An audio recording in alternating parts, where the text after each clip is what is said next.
Coming up on the Unmasking Minds, Empowering Mental Health Conversations podcast. I miss her, and you just really just go day by day. A man tells a story of the mental health struggles his wife faced before her passing. It was a lot of feeling invisible moment, but not listening at the same time. Now he's trying to mentally cope with this traumatizing experience. How am I coping mentally is it takes day by day. I mean, this is a difficult subject. It's not something to take lightly. This tough and heartbreaking experience is coming up on the podcast.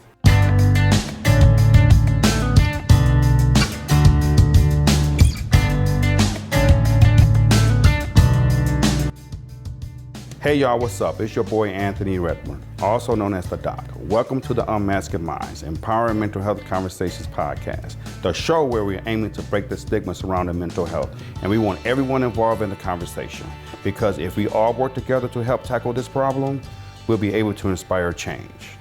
Today, we have a tough topic to unpack. Having a spouse with mental health struggle can be extremely tough, especially when that spouse doesn't want to open up to you. To help us navigate this story is Aaron Denard. He says his wife Chanel dealt with mental health challenges before her passing in 2020. I want to add this disclaimer before we start. Everything that would be shared on this episode is through Aaron's experience, and this is his story. Welcome, Aaron. Thank you for being here. I appreciate you being here and about to share your story to the world. I know this is heartfelt. I know this is going to be hard for you to get through this, but I appreciate you being on the show, and I appreciate you going to share this story with the world. Thank you for having me. I appreciate the invite. So tell the viewers that what happened? Why do you want to share this show on the podcast? Because I want to make mental illness more of awareness than what it already is. It's like it's not enough education, it's not enough facilities, it's not enough tools and resources out there when it comes to mental health, and especially for those who are dealing with it and those who are dealing things that's around people who are dealing with it. It is nice to have other tools like your podcast to go to get some sort of understanding. And I feel like it's just one of the things that a lot of families, no matter what race, color, creed that you come from or background, that we all deal with in some sort. And for my journey, I love my wife from here, for now and forever, and I wish that there were more resources out there at the time to help us in this relationship. So where did you and your wife's journey begin? Before you married her, did you know about her mental health? Well, at the time, we had a on and off relationship, so it was more so a timing factor, if that makes sense. She was still kind of dealing with her past. I was dealing with school. So we talked and then we didn't talk. It was kind of on and off. Once we finally got a chance to actually come together at one point, she did make aware of me, knowing that, she experienced an episode. But at the time, before there was, anybody shouting about mental health or, pushing it and what's bipolar, was these things mean, the meaning behind it for real. We were very uneducated on what an episode is, what's the difference between up and down, which is manic or depression. These things we had to learn as we going on in our relationship. We had to, figure out along the way. At the time, when she tells me, I didn't have a clue. I didn't know what the significant of it all. It was just the fact that she told me of an episode, and I was kind of like, okay, but I'm not the judge a book by a cover type person. Like I want to get to know the person. I want to get to know you. I want you to get to know me. Is there a way where we can cope and build from there? So for the viewers, manic, describe manic as you saw it in your the manic behaviors within your wife. Explain that. Explain what manic episode that you saw within your wife. And that's the thing. People can be so transparent when it comes to that. Like a lot of people do not understand what they're seeing in their spouse, sibling, whoever that's dealing with a manic episode or just a bipolar episode. You see that person as far as how you normally see them. Sometimes you gotta look beyond that, especially if you're asking certain questions and you're not responding in a normal sense. A lot of times when they have an upper attitude that's manic, being super duper happy, not really paying attention to their surroundings, not really listening, maybe spending more, maybe gambling more, feeling like the world's just on their shoulders type of thing, like very not here on earth in a way. Versus depression is the complete opposite. It's like when it's very down, crying a lot, anger, suicide thoughts, a lot of agitated moments where it can be even hostile, even volatile. So it all depends on the level of where they're at. They're either up or they're either down. So when my experience with manic episodes, because that's the majority of what she had experienced with me, it was a lot of feeling an invisible moment, but not listening at the same time. When I try to give a simple,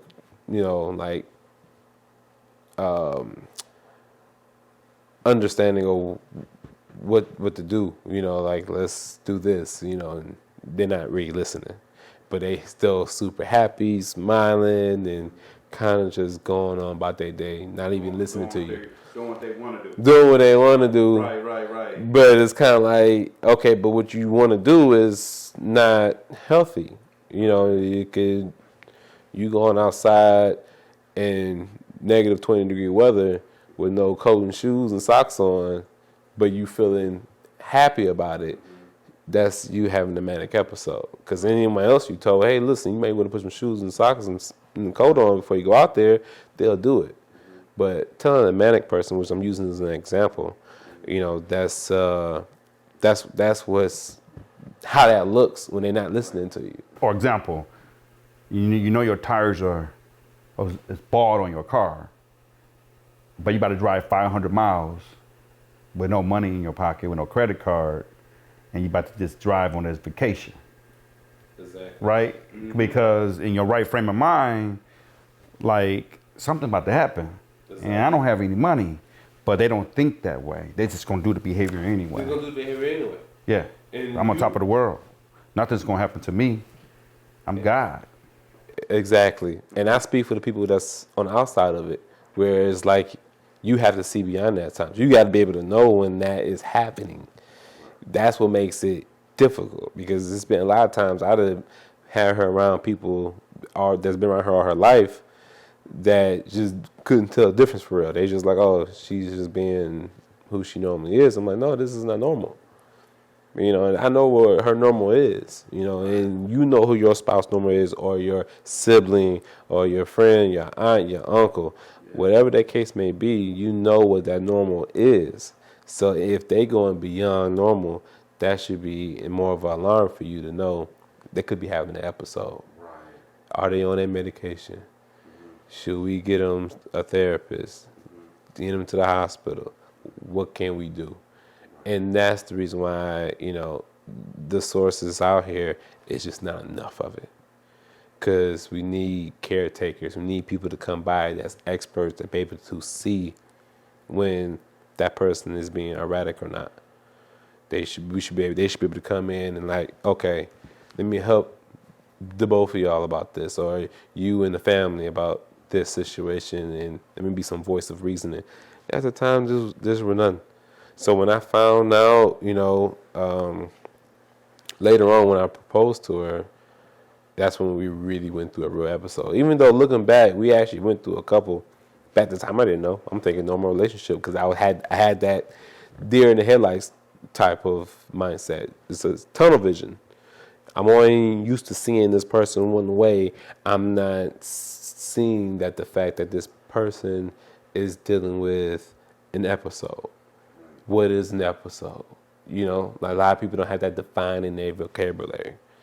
They don't have to define in their household to understand what is this experience that you're dealing with right now with your significant other or family or friend. Why is this different today? Why are you acting this behavior versus, why are you not being normal? And these are things that need to be talked about more, because it just needs to be more of aware and more of awareness to it, so that way it can help the community better. Instead of if everyone knows, each one teach one, and then that person out at a restaurant taking off their clothes and doing things that's just not normal, instead of filming them, put them on, Instagram or something like that, and trying to get likes, you may want to jump in and get that person help, because you see that this person is having a real life and experience. It's an episode.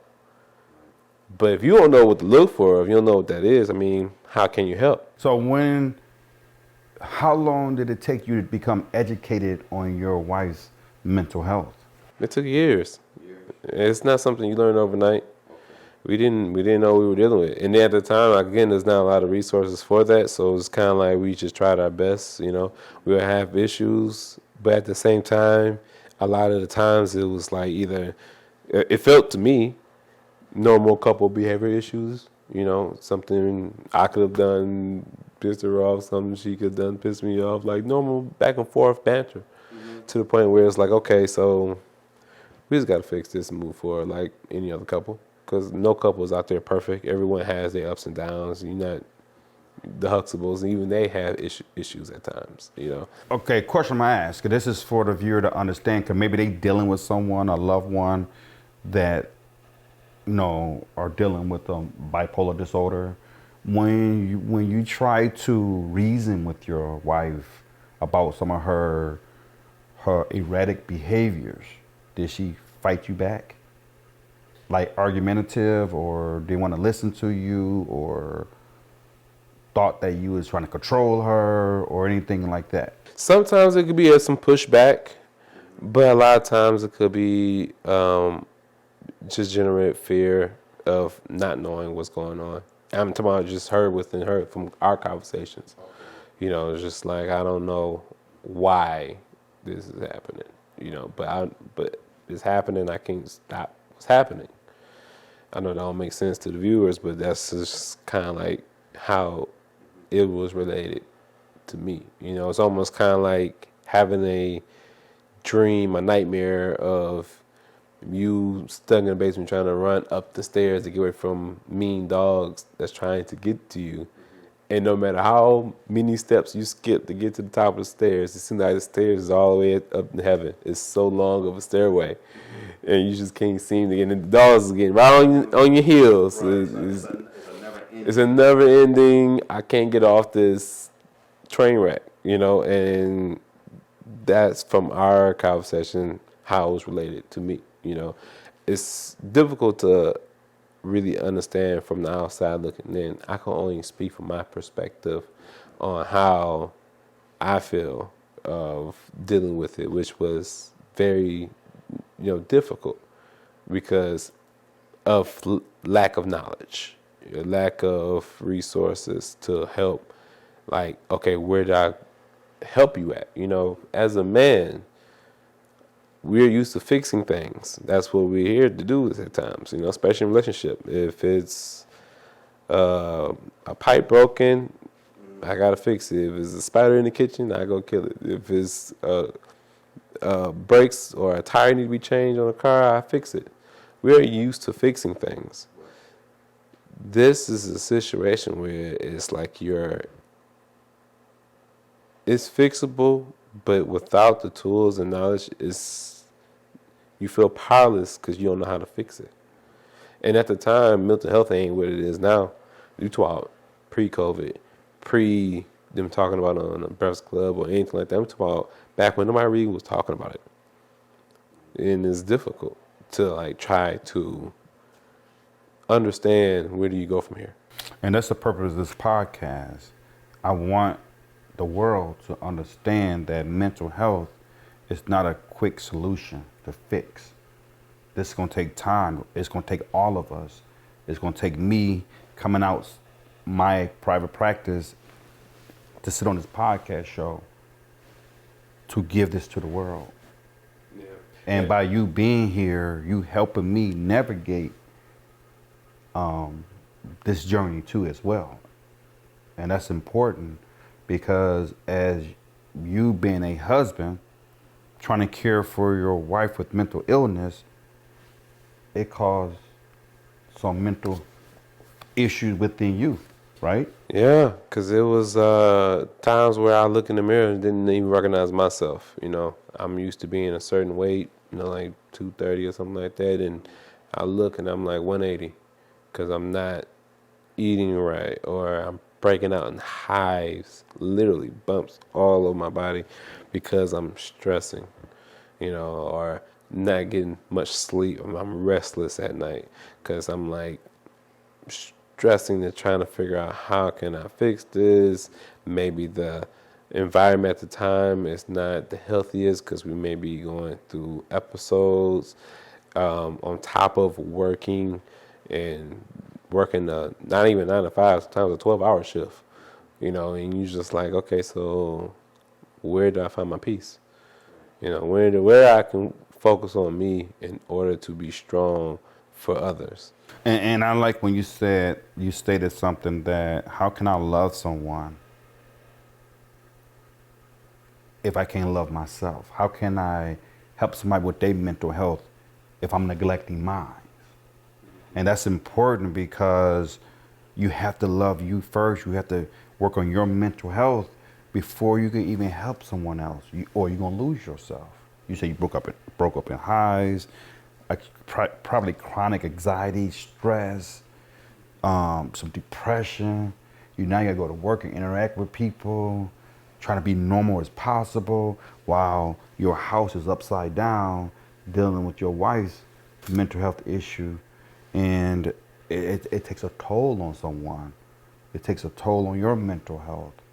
And the viewers, I hope you understand that this podcast is for you. I know someone is dealing with a spouse or mate or girlfriend or boyfriend with mental health issues or challenges, and they ignoring to even get the help. Trust me. I hear people come into my office depressed and sad or anxious or angry or punching walls because their mate is dealing with mental health issues and they don't want to get help, but they love them so much. And now they at a crossroad, like, should I stay in this relationship or should I get out? Because I'm not me anymore. So this is important. So I'm glad you're opening yourself up to even talk about this. Yeah, that took a lot of growth and a lot of just planning on working on myself to even get to this point. Because if you'd asked me 2 years ago or more, I probably wouldn't have done it, you know, because I wasn't in that mental space. Now it's kind of like I'm in a phase where I want to continue the work and not only helping myself, but helping others. Because something that her and I talked about, because this, like you just said, like you just stated, a lot of people are dealing with that. I know a lot of people personally that's still dealing with that. You know, I have family that's still dealing with that. Same issue, same scenarios, same either manic or depression episodes, what it look like, how can I cope, where can they go, where can they stay? Is there a facility for people like this because they can't stay with me? Can they stay somewhere else? Or, it's like, what do you do? Where do you go? And that's just like, that's the issue, And I feel like until the world open their eyes to it, I mean, we'll never get anywhere as a people. Well, Aaron, I would say this. You are helping. You are doing something right now. You're sharing your story to the world. And somebody going to resonate with this. Somebody going to understand, like, wow, I'm dealing with this. I understand. I can relate to this guy. And I need to do something. So you're going to help a lot of people. And that's the purpose of this podcast. Dating someone or being with someone with mental health issues, it takes a mental toll on you as well. Yeah. You have to be strong. You have to get yourself help. And you have to come to this realization, this crossroad, like, can I handle this? Because I'm losing myself. And if the answer is, I'm losing myself and I can't handle this, you have to get out this relationship. You still could love that person.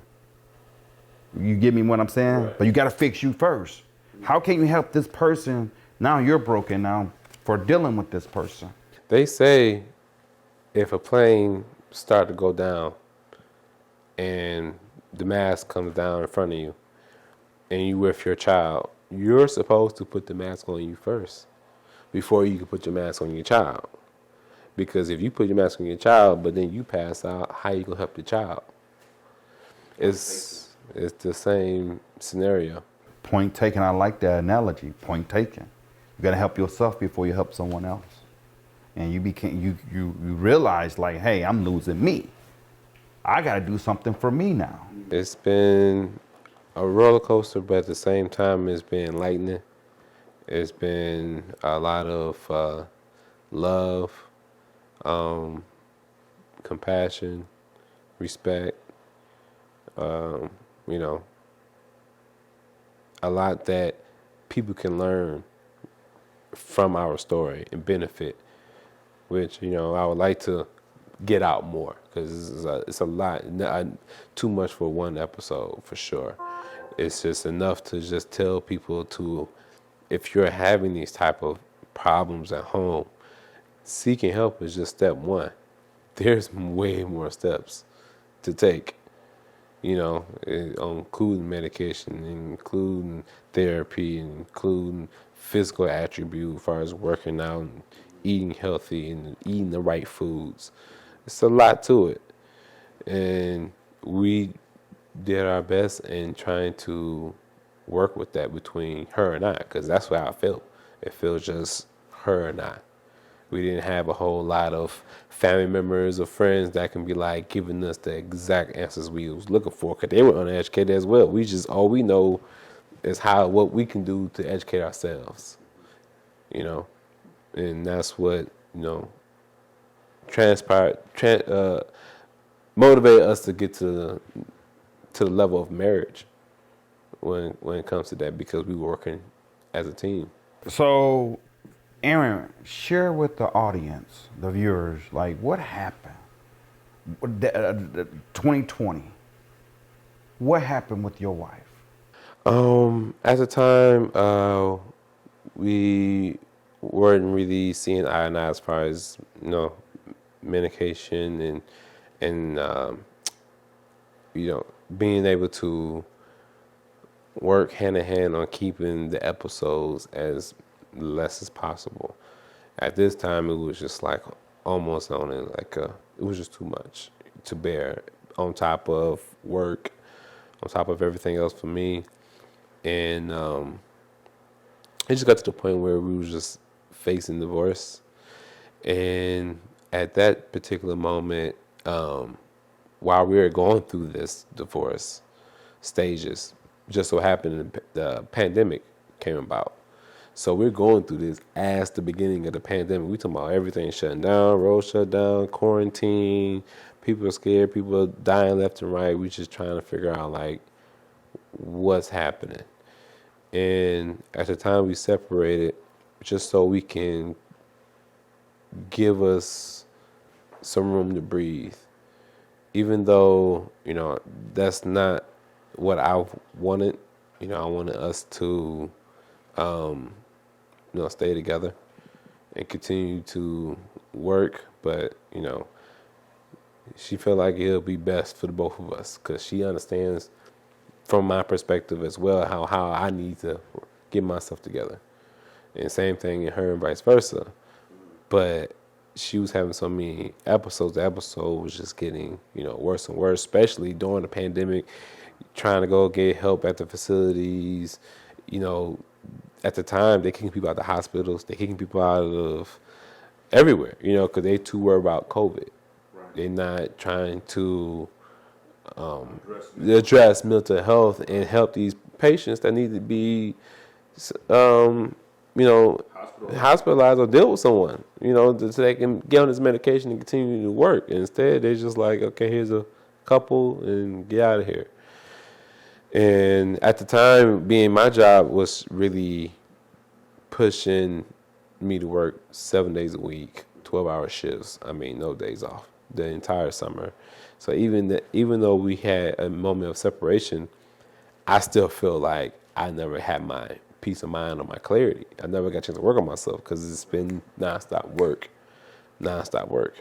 So when we came together around her birthday, which is around election time, no one was getting ready to take her out for her birthday.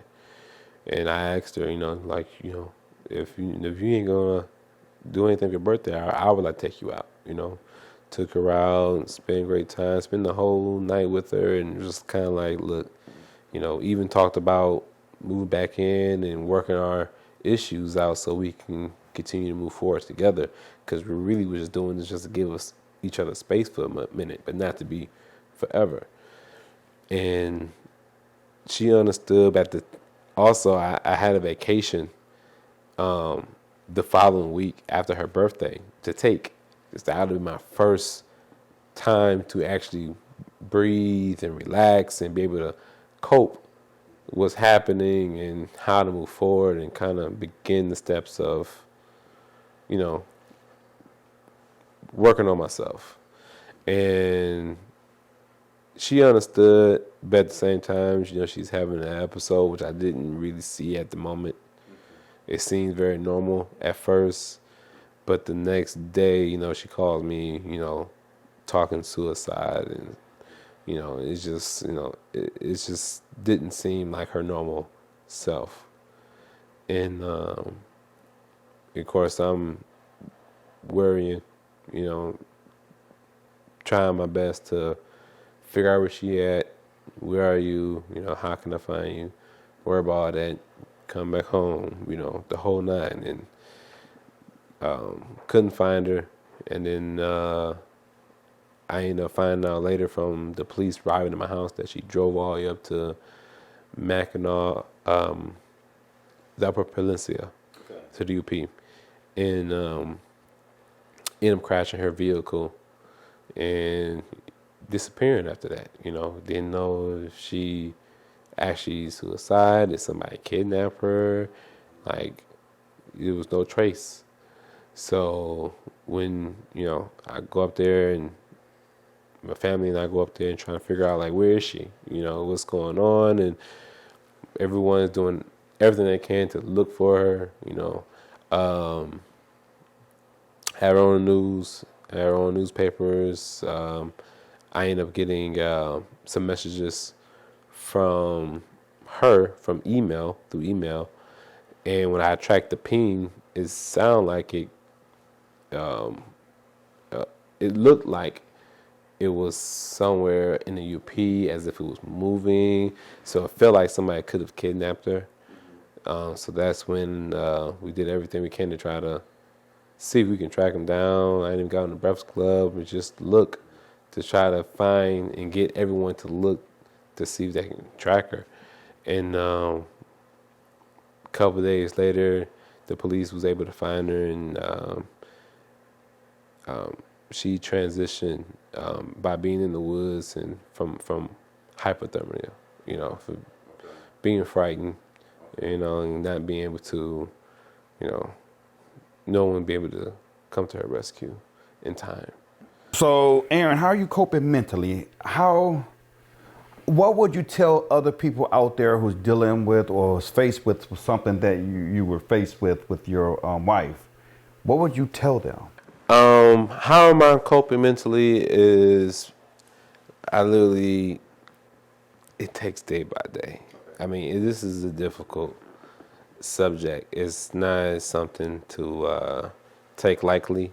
And I'm sure those who's out there dealing with the same type of scenarios will understand what I mean by that, especially when it's a loss. Because it's not something that's easily described for people to like put in words on how to just simply move forward. I mean, it's not that simple. If it was, then everyone would just do it. It's just a day by day scenario where you take time, eat healthier, just try to take a maybe vacation, a mental break, or I try my best to just try to continue therapy, read books, just find my me time, continue to push forward, but not neglect either, like I pay my respects, I still pray and, use religion in a way that helped me cope with it. But that's not everybody's way. I mean, my suggestion to the viewers, for people who wants to figure out how to move forward or just understand, I mean, life continue to go on. And there's a reason why you're still here. So maybe the reason why I'm still here is to deliver this message for you to listen to be able to move forward and understand that this is not the end of you. It's more to it. And just to continue to push forward. I mean, more men need to have, and women, but speaking from a male perspective, because a lot of us in the community do not have the knowledge in these type of sit-down conversations where it's candid and we can kind of figure out what's what. Because this is a difficult thing to maneuver in the space. It's hard to get someone to understand or to relate to. You know how many times I sit there and try to relate to my homeboys or my cousins or my brothers or anybody that's I can talk to and get them to understand from my perspective of what I'm dealing with. It's not easy. It's like a lot of people, they hear you, but the advice they give you is not necessarily the right advice. And that's why therapy steps in play, because now you can understand a better mechanism, a way of coping with this, especially just on your own self, dealing with you first, not just the significant person. You got to learn more about yourself. And that's my advice for any viewer that's watching to go and actually do the work on yourself. Because how are you going to know what to see, what to expect? How you know what a manic is and what's a depression? I didn't know. I didn't know what episode is. These things I had to learn through therapy. I couldn't get that from my homeboys, my cousins, my brothers, from nobody. They were unaware as well. So if you're in a situation where you have a circle around you and you're the only guy that knows, you need to get out that circle. There's no disrespect to them, but for you to obtain the knowledge that you're seeking, you have to find it in the other places. So all the experience you gained from, being married to a person with mental health issues, when you start your new journey in a new relationship, what are you going to bring to that relationship? Definitely some of the tools that I've learned, but what I'm not going to bring in is any negativity or anything that was in the past, because relationship is different from person to person. So this is a totally different relationship with the next person where I'm able to, for one, at a better space to even deal with another person, mentally, physically, emotionally, spiritually. I got to be able to, move forward for myself to move forward versus, dragging it on to the next person and they have to deal with issues that I haven't even dealt with. I've been in relationships like that where that's not fun either. It's like, I understand you deal with trauma and you never dealt with it, but don't bring it here in this new relationship and then deal with it with me. You should have dealt with it beforehand. And that's something that I've learned what not to do. So at this point, I'm just at a space where I'm able to teach, but learn at the same time. Continuous learning and help others, but without putting extra added stress into the next relationship. The stigma must be broken down in our communities. I'm not only blacks, okay, this for everybody, especially men. We need to break the stigmas down to it's okay to go talk to someone. It's okay to become educated on mental health. It's okay to help someone in need.